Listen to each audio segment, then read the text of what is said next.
Assembleia de Jerusalém. De novo.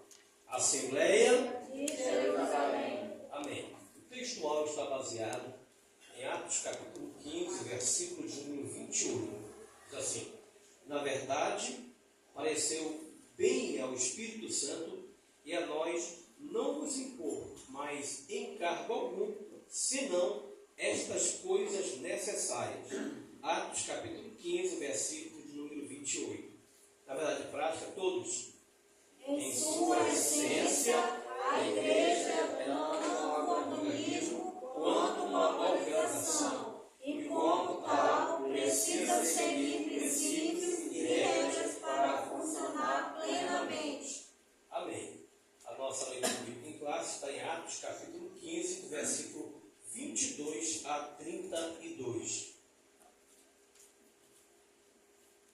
Então, pareceu bem aos apóstolos e aos anciãos, com toda a igreja, eleger varões dentre eles e enviá-los com Paulo e Barnabé a Antioquia, a saber, Judas chamado Barsabás e Silas, varões distintos entre os irmãos. E por intermédio deles escreveram o seguinte: os apóstolos e anciões e os irmãos, aos irmãos dentre os gentios que estão em Antioquia, Síria e Cilícia, salve.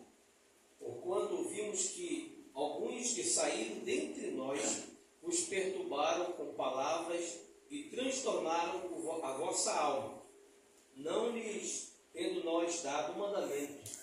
Pareceu-nos bem, reunidos concordemente, eleger os varões e enviá-los com nossos amados Barnabé e Paulo, Homens que já expuseram a vida pelo nome do nosso Senhor Jesus Cristo. enviamos, portanto, Judas e Silas, os quais de boca vos anunciarão também a mesma. Na verdade, pareceu bem ao Espírito Santo e a nós não vos impor mais encargo algum, senão essas coisas necessárias. Que vos abstenhais das coisas sacrificadas aos ídolos, e do sangue e da carne sufocada, e da fornicação. Destas coisas fareis bem se vos guardardes. Bem vos vá. Tendo-se eles, então despedido, partiram para Antioquia, e ajuntando a multidão, entregaram a carta. E quando a leram, alegraram-se pela exaltação. Todos. Depois Judas e Silas, que também eram profetas, exortaram e confirmaram os irmãos com muitas palavras. Graças a Deus. Pai bendito, Deus amado, uma vez mais entramos na tua presença para te louvar por tua palavra. Pedimos a tua graça, a tua bênção, tu aplique a tua palavra no nosso coração. Abre o nosso entendimento. É o que nós pedimos nessa noite. E nós te agradecemos em nome de Jesus. Amém. Graças a Deus. Glória seja ao nome do Senhor. Então, Assembleia de Jerusalém. A Assembleia de Jerusalém nos ensina que a unidade do corpo de Cristo precisa ser preservada, principalmente com a iniciativa da própria liderança da igreja. A igreja que estava ali em Antioquia, em Jerusalém, eram referenciais principalmente para os gentios e para os novos crentes que abraçaram a fé na pessoa bendita do nosso Senhor e Salvador Jesus Cristo. E a verdade prática é bem objetiva e nos ensina o seguinte: em sua essência a igreja é tanto um organismo como uma organização. E como tal, ela precisa seguir princípios e regras para funcionar plenamente, para que ela possa ser uma igreja dinâmica e possa funcionar plenamente. Ela tem que seguir algumas diretrizes, algumas normativas. E toda a igreja tem a sua liturgia, a forma de cultuar a Deus, tem os princípios que são estabelecidos pela palavra de Deus, as normas doutrinárias doutrinárias que regem e conduzem a conduta do cristão em Jesus. E a igreja primitiva não era diferente. No primórdio da igreja precisava haver essa organização. Então, nesta lição, nós estamos encerrando esse trimestre, né? Já era para ter encerrado, né? Nós estamos aqui nessa última lição, encerrando, e diante de um grave conflito doutrinário, fez-se necessário que a liderança se posicionasse e tomasse uma atitude para resolver essa situação. Porque a situação que se levantou teve uma repercussão muito grande, como nós vamos estudar a lição, e foi necessário a atitude imediata da liderança da igreja. Já aplicando para os dias atuais, todas as vezes que surgir uma dificuldade, seja de ordem doutrinária, litúrgica ou administrativa, a liderança precisa atuar imediatamente para resolver tais situações, para que a igreja possa se desenvolver, crescer e frutificar para a glória do nome do Senhor. Então, diante de um grave conflito doutrinário sobre a salvação dos gentios, os líderes da igreja buscaram, claro, com sabedoria e submissão ao Espírito Santo, uma solução que preservasse a doutrina da graça e a unidade do corpo de Cristo. Então, eles, dirigidos pelo Espírito Santo, eles se reuniram para resolver tal questão, para preservar a doutrina, mas também a unidade da igreja.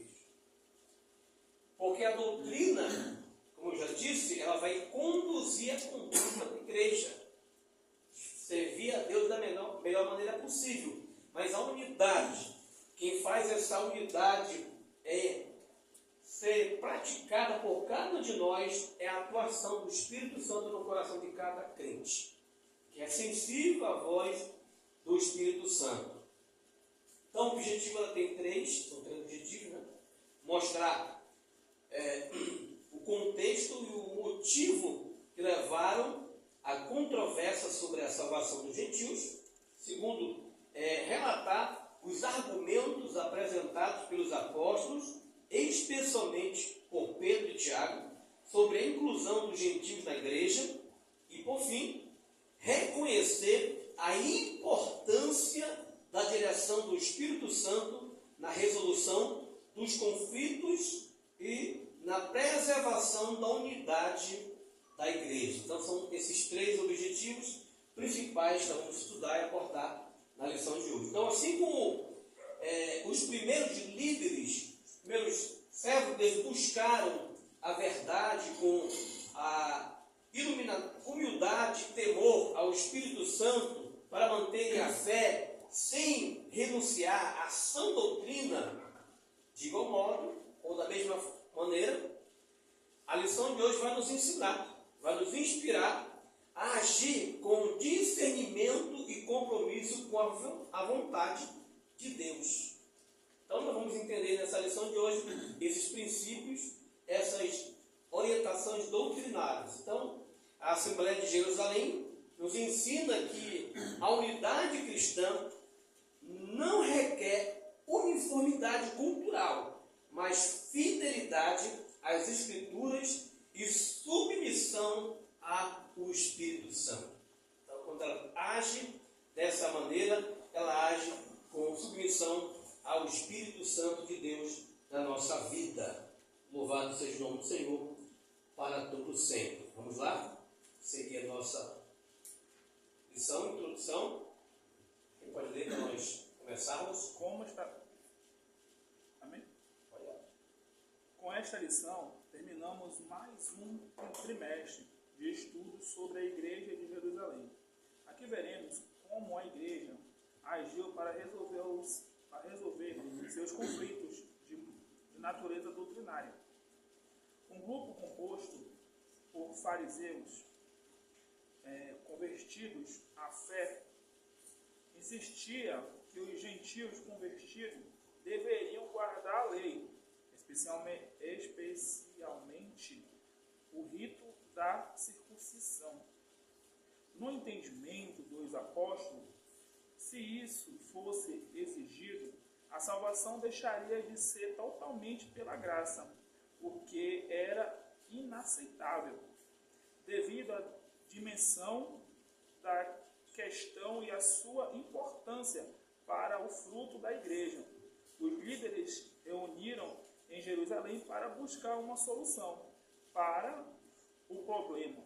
Lucas deixa claro que a decisão tomada pela igreja naquele momento foi guiada pelo Espírito Santo.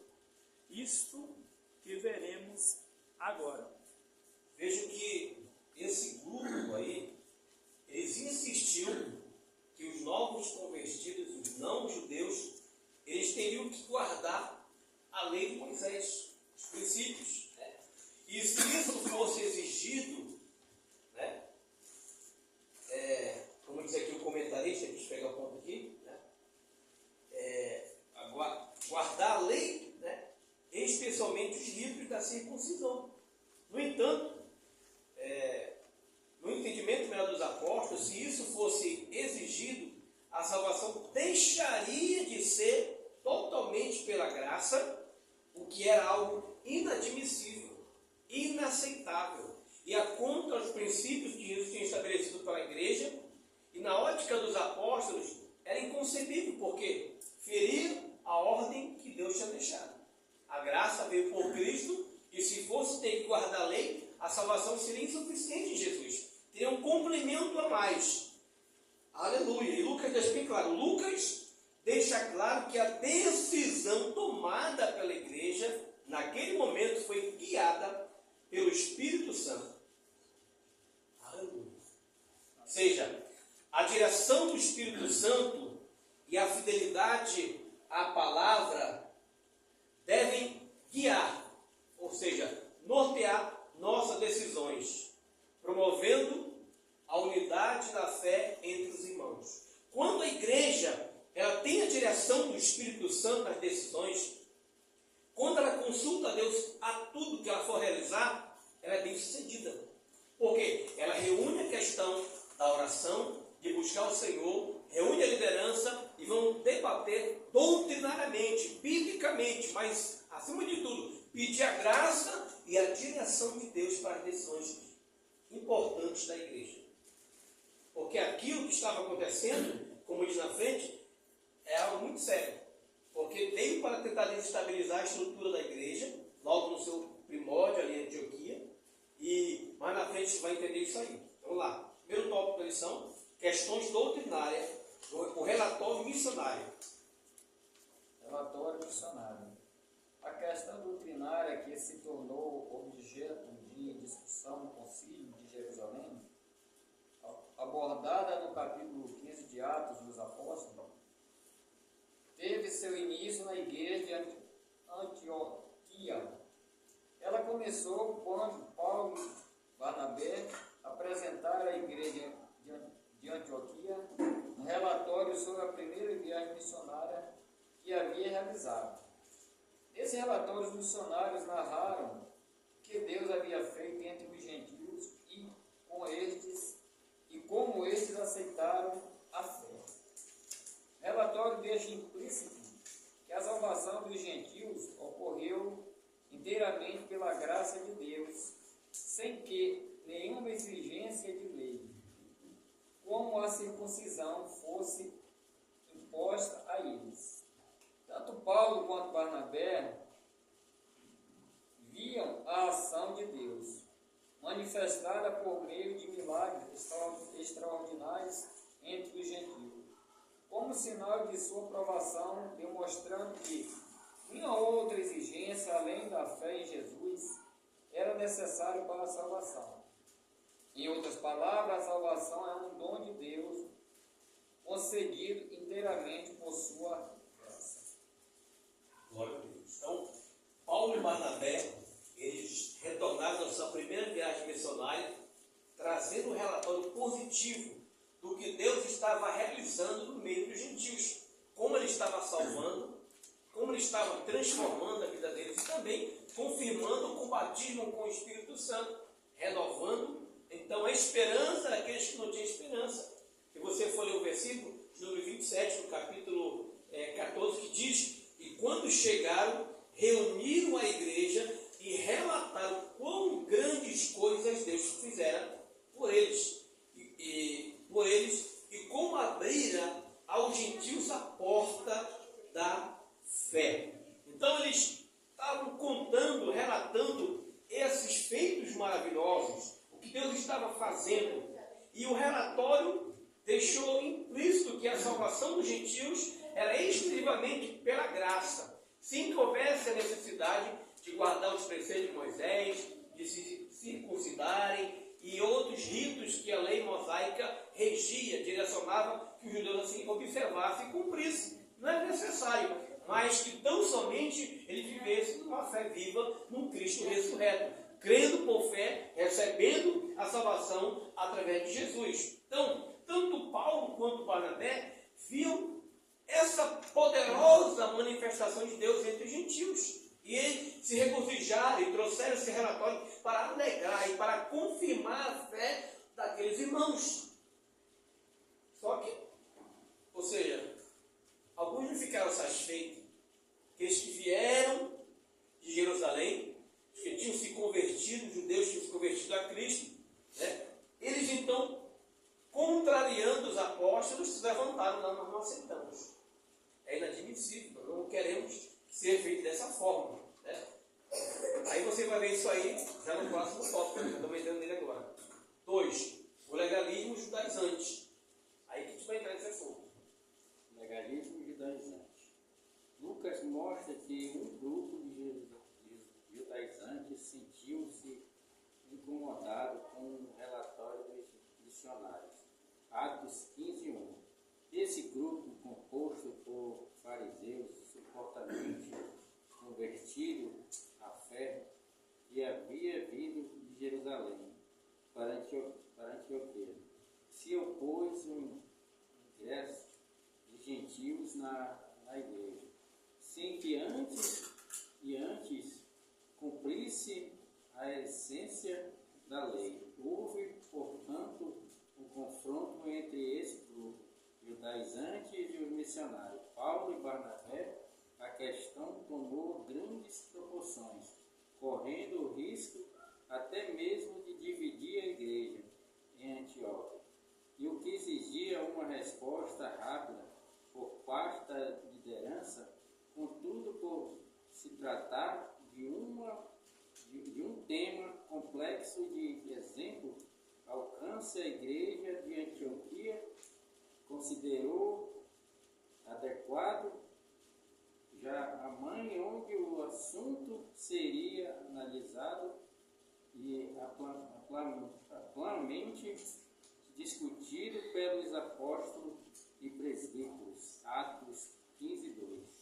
Veja que levantou-se algum grupo de judaizantes ou legalistas, né, que nós conhecemos nos atuais. Os legalistas ou judaizantes são aqueles que pregam, enfim, que é necessário guardar a lei de Moisés e observar os preceitos mosaicos para poder ser salvo. Eles defendem ou defendiam essa tese. Hoje nós temos muitos legalistas nas igrejas atuais, espalhados em diversas denominações aí, que defendem que para você ser salvo, você precisa guardar alguma questão da lei, como a guarda do sábado, por exemplo, como a guarda de preceitos da lei de Moisés, levantar questões cerimoniais como a festa dos tabernáculos, a festa da Páscoa, entre outras cerimônias judaicas, as 3 principais, né, judaicas, que são observações para os judeus, né? O que é Páscoa para os cristãos hoje? Para os judeus, Páscoa significa saída, né? Passar por cima, você está passando, ou seja, o momento de libertação do povo de Israel lá do Egito. E aquilo que é a Páscoa para os judeus, para nós é Santa Ceia. A Páscoa aponta para o passado memorial do que Deus fez pelo povo de Israel. A ceia aponta para o futuro, para a nossa redenção, para a nossa comunhão com Cristo. Aponta também para o triunfo da igreja e pode chegar até a bodas do Cordeiro, onde vamos celebrar aquilo aquele momento maravilhoso. Então esses legalistas se levantaram, se opôs ao ingresso de gentios na igreja, sem que estes antes cumprissem as exigências da lei. Eles queriam a todo custo que eles cumprissem as exigências da lei. Então a questão tomou grandes proporções, correndo o risco de até mesmo dividir a igreja em Antioquia. Vejam só como estava a questão doutrinária da igreja. Ele estava dois gigantes na fé, o apóstolo Paulo e o apóstolo Barnabé. Dois gigantes no conhecimento teológico, bíblico, dois homens influentes, mas o levante foi tão grande que balançou as estruturas doutrinárias da igreja. Veja que uma heresia causa um grande prejuízo numa igreja, e principalmente se não estiver preparado para o embate, para estar pronto para defender a fé de Jesus. Contudo, eu acho interessante, o que exigia uma resposta rápida por parte da liderança. Aí que eu falei na introdução. É importante que a igreja, que a liderança se posicione ao se deparar com uma heresia, com uma apostasia, com aquilo que possa minar a comunhão da igreja, que possa desestabilizar, porque tais movimentos contrários à palavra de Deus, ele tende a dividir a igreja, dividir em grupos. Eu creio, não creio, eu faço, não faço, eu observo, não observo. Então isso aí a igreja estava enfrentando nos primórdios. E hoje não é diferente. Principalmente hoje. Pareceu-me, olha essa expressão aí, pareceu-me, a gente vai ver aí essa questão da expressão do Espírito Santo atuando diretamente aí tem uma observação aqui, no versículo capítulo 16, João 6:13, né? Aí fala o seguinte: o Espírito Santo dirigiu aqueles que participaram do Concílio de Jerusalém a tomarem a decisão certa. Jesus, ele prometeu também que o Espírito guiaria em toda a verdade. Então, nesse momento, foi crucial e decisiva a atuação direta do Espírito Santo na decisão dos apóstolos. Eles foram dirigidos pelo Espírito Santo a decidirem essa questão. Levaram, claro, para o Concílio de Jerusalém. Então, trataram entre eles essa questão tão importante. Vamos lá. Próximo aí. O debate doutrinário. Uma questão crucial. A questão gentílica chegou a Jerusalém para ser tratada.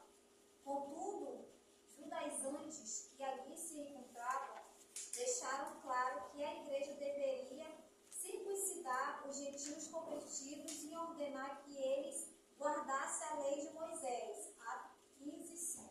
No entendimento desse grupo, sem a observância da lei, ninguém podia se salvar.